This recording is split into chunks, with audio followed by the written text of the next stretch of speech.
Today, we're going to be speaking with Mr. Derek Webster, founder and CEO of the Card Flight startup. Mr. Webster received a BS in Finance and International Business from Georgetown University. He also completed his MBA at Stanford University.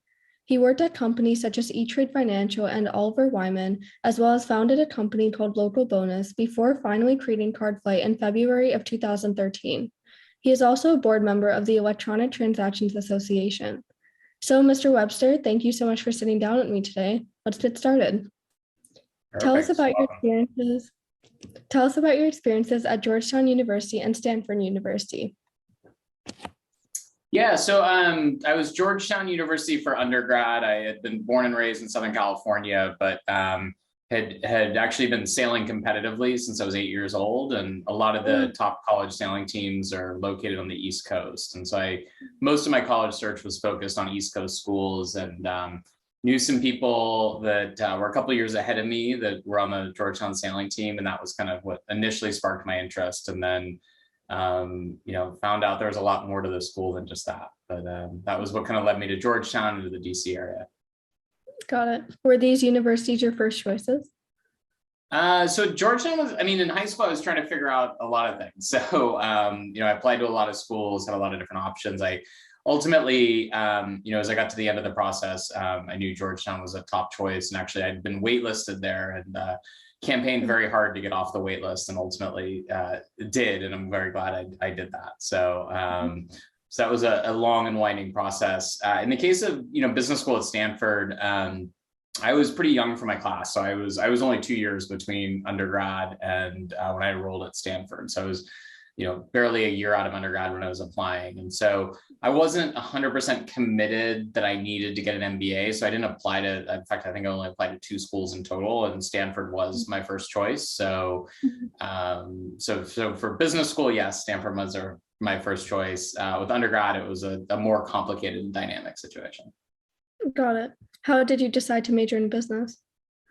I've always had an interest in financial services. So my mom actually kind of started as a bank teller, and then kind of went through management training program of regional banks in Southern California and got folded in. And she was in private wealth management at Bank of America and US Trust and other places as I was growing up as a kid. So, the idea of helping people with their money is something that was instilled in me from a very young age, and it's always been of interest. And so Georgetown had an undergraduate business school. I was a finance major in school there. And, today now I've founded a payments startup. So. Well, congratulations. How was your experience studying abroad, and why did you choose Mexico? So I was a Spanish minor in school. I had taken Spanish in high school. Just being in Southern California, that's definitely the most common, non-English language spoken, and continued it to Georgetown, and actually really enjoyed that opportunity. And really, having grown up in the same house in Irvine, California, my entire life, and then the experience of Georgetown, I was ready for a new kind of international experience. And it was important to me to study abroad. I wanted to be at a Spanish language speaking program. I knew that kind of the more I could immerse myself locally, the language and the culture, the better. So, so I chose Tec de Monterrey in Mexico as one of the kind of Spanish speaking programs that Georgetown had to offer, and it was a great experience. I took, four of the 5 classes I took, I was the only non-Mexican student in the class. And so I was taking a lot of my business core classes in Spanish, in Mexico. And it was a great experience for learning a language, learning a culture, learning topics like finance 101 and marketing 101 and stuff that, in the Mexican school system. So I understand that you were the founder and CEO of Local Bonus before starting Card Flight. Can you please tell us about this business? Yeah, so Local Bonus was the company that kind of finally gave me the conviction to quit a corporate job and start a company and really kind of make that commitment to founding something. And, the vision for that business was to tie together small businesses and, consumers in their communities, and to try and have an easy and rewarding way of kind of creating a frequent flyer miles type currency, but for local businesses. I learned a lot through that experience. We built some interesting technology and an interesting product, but ultimately it wasn't commercially successful. But doing it along the way, we actually kind of stumbled into the idea that became Card Flight. And so it was through things we learned in building out the Local Bonus program that kind of led to the initial product at CardFlight, and then it was the initial product at CardFlight that led to, our business that ultimately was successful. Got it. So tell us more about CardFlight. So CardFlight, we're the company behind a product called Swipe Simple. Our product Swipe Simple is used by over 95,000 small businesses to take over $7 billion a year of credit card payments. So we're helping small businesses everywhere in all 50 US states to run their business and take payments from their customers. And so we've been at it. CardFlight's goes back to 2013, so 9 years old. Swipe Simple was launched 8 years ago in 2014, and we've grown and scaled the business since. Great. What goals did you have when you decided to pursue business, and have you achieved them? Yeah, I mean, I had different goals at each phase of my career, and I think at each point in time, I was probably focused on the next few years after that, and kind of one thing led to another. I think in terms of founding Local Bonus, I had a vision and I had something I believed in enough to have the commitment to quit a job and, find a way to make it all work. And, ultimately that wasn't successful, but, that was what motivated me at the time. I think fortunately, there's a ton of value I've seen throughout my life and just kind of serendipity and like luck that hits you along the way. And taking advantage of those opportunities where they come, and that that experience is what led to discovering kind of the opportunity that became CardFlight, having the conviction to follow that, and then that in turn led to the kind of knowledge that allowed us to launch the Swipe Simple program and product, and it has grown successfully ever since. Is everything going as planned, or did you make some changes in your choices? Any entrepreneur that tells you everything is going as planned is probably just lying to you. There's plenty of surprises and setbacks and challenges along the way. So no, not everything is as planned. Sometimes that works out really well and you get lucky and something unfolds even better than you expected. And more often you end up with surprises and setbacks along the way. And I think it's the more I've gotten to know, other successful entrepreneurs and founders, it's the people that have that tenacity that, when you're not motivated, you're down and out, when you have a setback or whatever, and you just keep pushing through, you find a new way, you power through. That tenacity is ultimately kind of what differentiates, I think, the successful founders and stuff. So, we've had to make plenty of changes along the way and adapt, but hey, experience is the sum of all the mistakes you make that don't kill you. Yeah. How do you manage your business, and what are your everyday responsibilities when working? So, I mean, I'm the founder and CEO of a company with, 50 employees. So my responsibilities is kind of, anything that could go wrong is probably, my fault or something I could have fixed along the way. So, I enjoy that role. I enjoy kind of, today alone, I spent, my day interviewing candidates, recruiting people, working on annual goal planning for our team this year, meeting with one of our largest customers, meeting with our marketing team to plan some stuff out for our 2022 annual plan. And that's a normal day. And I bounce from one topic to another, from working with sales and customers and operations and product and technology and all those aspects. And I love every one of those subject areas. So I enjoy the CEO role, but there are no 2 days that are the same. Right. What do you think could have been done differently on your journey to where you are now? I think, one of the biggest things that I wish I could have done differently is in the Local Bonus days. I had such conviction that what I was building was going to be amazing, and that I was so in love with the solution I had that I didn't take the time to really understand the customers we were going after and the problems they faced through their eyes. And so, I think through that experience, I learned a lot of empathy and to really see things through the eyes of customers and prospective customers and real customers. And I think, it's too easy to just assume that our vision is correct and magical and is going to come into reality. And I think that it was a humbling experience, and it taught me to have a rigor and a focus on what customers think, and not just kind of looking only at data points that kind of tell me that I'm right. So I'm a lot more humble now. I'm a lot more eager to get people to disagree with me so that I can listen and learn from that, as opposed to only listening to people that agree with me. Got it. What's the most important thing about being a business owner? I don't know if this is the single most important thing, but it's pretty important, is just to be true to your word. I think there's in the long run, a lot of our success has been we've been able to build a team of people that are just very focused on our customers, doing the right thing, by each other, and that's what ultimately creates success. I mean, you can take shortcuts, you can lie, you can cheat, you can steal in the short run, but it just, the longer I've been at this game of life and game of business, the more I realize it just never works out in the long run. So that's, I think, been, I think the key to our success is kind of staying, disciplined, staying, loyal to our customers, and just doing the right thing. Yeah, definitely. What are some things that you love about your job?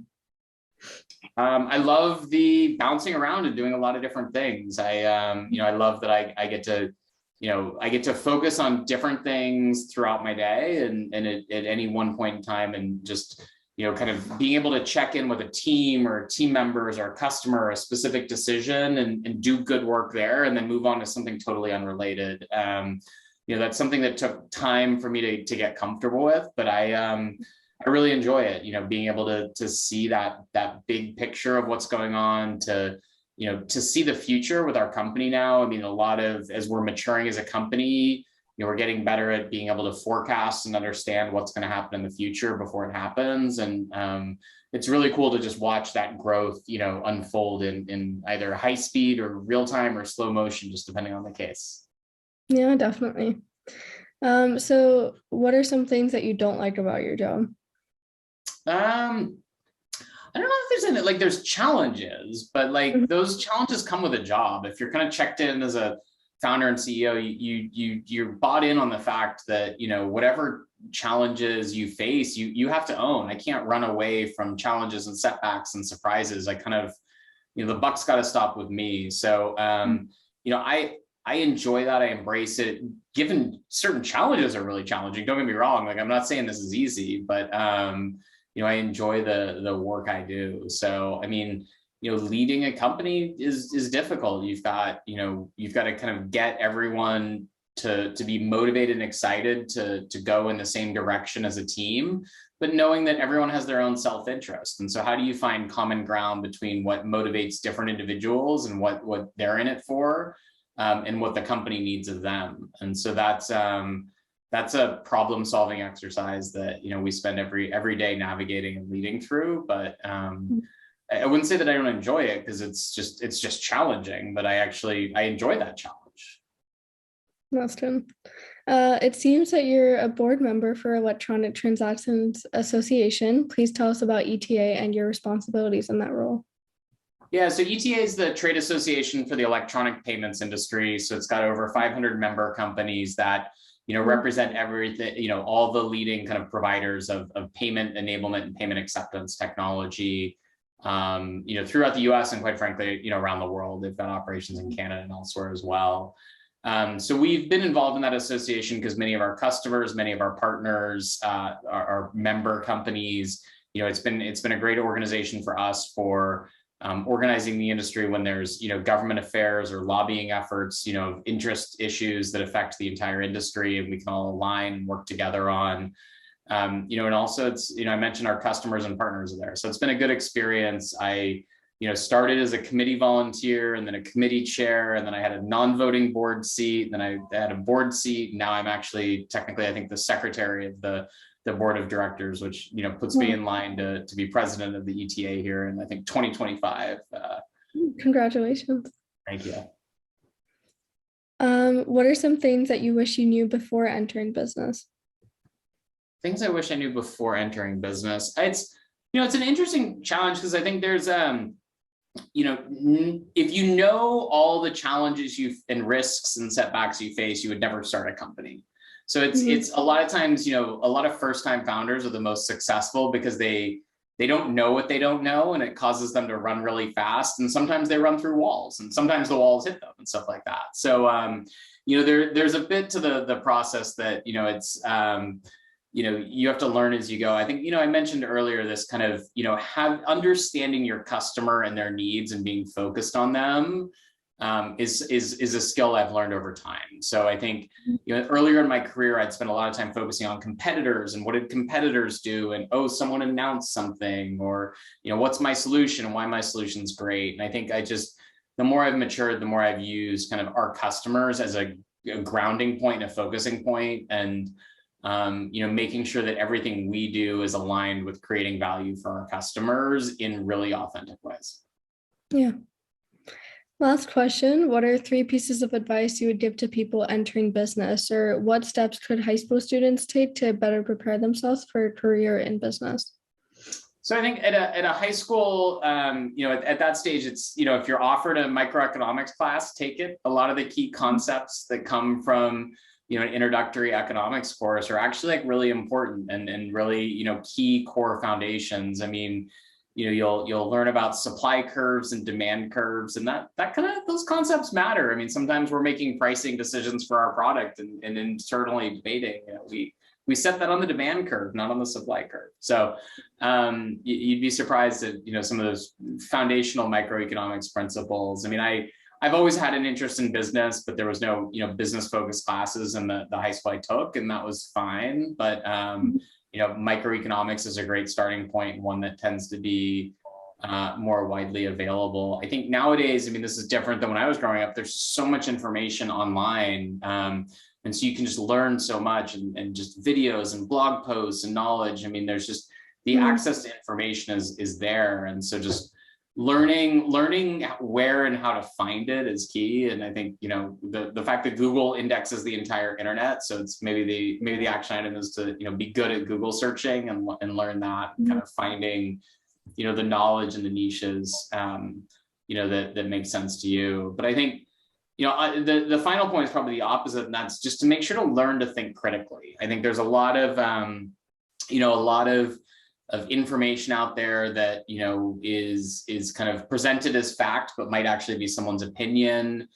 Maybe it's based on assumptions, that the assumptions aren't clearly and transparently disclosed, and the assumptions might not be accurate. And I think learning to think critically about information and say, if this is true, what else must be true? And why do we believe this to be true? And is that a fact in itself? I think that critical thinking is actually a really important skill in business and in life. Because I mean, so much of my job now is making decisions that don't have a clear right or wrong answer. And it's a risk judgment. I'm making probabilities, and I'm basing a decision on imperfect information, because it's, so-and-so said this, and this is what we learned about the market this year, but now we're having to make an educated guess about the future and what the future holds. And, the ability to think critically is so important to making good judgment calls for situations like that. Yeah, definitely. Well, that's it. Thank you so much for your guidance and talking about your experiences in college, especially. Yeah, that Thanks for helped a having lot. me here.